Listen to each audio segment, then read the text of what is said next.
So I kind of feel like this is holy ground here, because before we even had any settlers in this area, it had been surveyed, and this area right here where we are was called the parsonage lot. It was called the town center, S-E-N-T-E-R,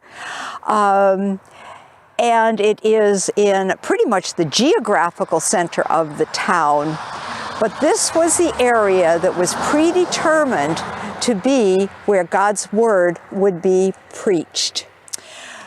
We were initially the North Parish of Chester. The town of Chester was settled before this, and we were its North Parish. The meeting house had been built in Chester, which meant that if folks from the North Parish were to worship or to go to town meeting, they needed to go to the meeting house in Chester, which would have been anywhere from 7 to 15 miles. Imagine buckling up your children into the carriage and going on horseback at least 7 miles to go to worship at the meeting house. The meeting house was so important to a community. It was man's meeting with God because it was the point of worship, the place of worship, but it was like equivalent to our town hall. It was man's meeting with man in order to make decisions for the town. Well, being that far away was indeed very much of a problem. So the people who were living here petitioned that they might become their own parish. And that was granted in 1763. It was in December. Come March, they committed themselves to the hiring of preaching and of schooling. The next year, they committed themselves to even more funding of preaching and schooling. And 1 year later, in 1766, they committed themselves to the building of their own meeting house. The location of that house was predetermined. It had to be right here, God's church on his hill. Consider what it would mean to commit yourself to building a meeting house. It would have meant going out, hand sawing down oak logs, hewing them into timbers, yoking the oxen, having those oxen bring those timbers to this site, and then they would have had to have had the mortise and tenon would have been hewn, the pegs would have been made. This they had a project manager, and imagine the day that the project manager said, "We have everything we need. Everything is on site. We are going to have a barn raising." Well, it was a church raising, but a barn and a church were exactly the same architectural building. And so the date was set, and the whole community would have turned out with all the labor that would have been necessary to raise that timber frame, to provide encouragement and food and whatever that it was going to need. And it's just hard to even think about. This building was 45 feet by 55 feet. That's one big structure. Not quite as big as our present church, but not that far away from it. And imagine raising that timber frame, raising that up, pushing it with poles, pulling it with ropes until it was vertical and it dropped into the sill. I could just hear it go bonk into that sill. What an event. So in the course of one day, they actually raised that building. And by tradition, once it was up, at the end of the day, somebody would be up on the ridgepole to congratulate and to cheer the building of that building. So the first sermon from our meeting house was on a pretty precarious pulpit, and that's where it was. The whole community was here, and the celebration, it's interesting, we even know what was served for food. It was potatoes. They were coming into a winter. They had to have enough to go. Probably weren't enough even at best. They served potatoes, they served codfish, and they served the real exclusive part of the meal. They served butter.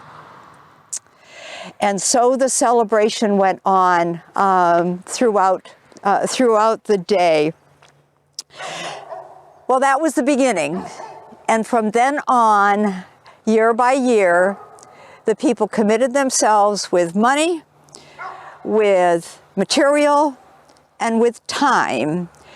And they gradually sided the meeting house.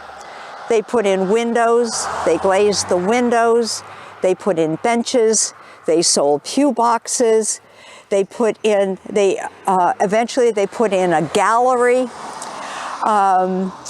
they put in a pulpit, they put in a sounding board. Every year, they just kept making improvements until they finally raised a steeple at one end of the meeting house, and the crowning of the steeple was when they were able to buy a Revere bell. So the meeting house was pretty incredible. One of the improvements that was quite debated at the time was whether there should be any heat in the building, whether they should have a wood stove. They had to have carriage houses to bring their families here on horseback. They would have brought their warming stones, their blankets, and in their pew boxes, they would have used the warming stones probably around their feet. But when the first half of the day was over, at midpoint, they would go to the Car Tavern, which is on the opposite corner of the church, or they would have gone to one of the homes, these homes that are still here.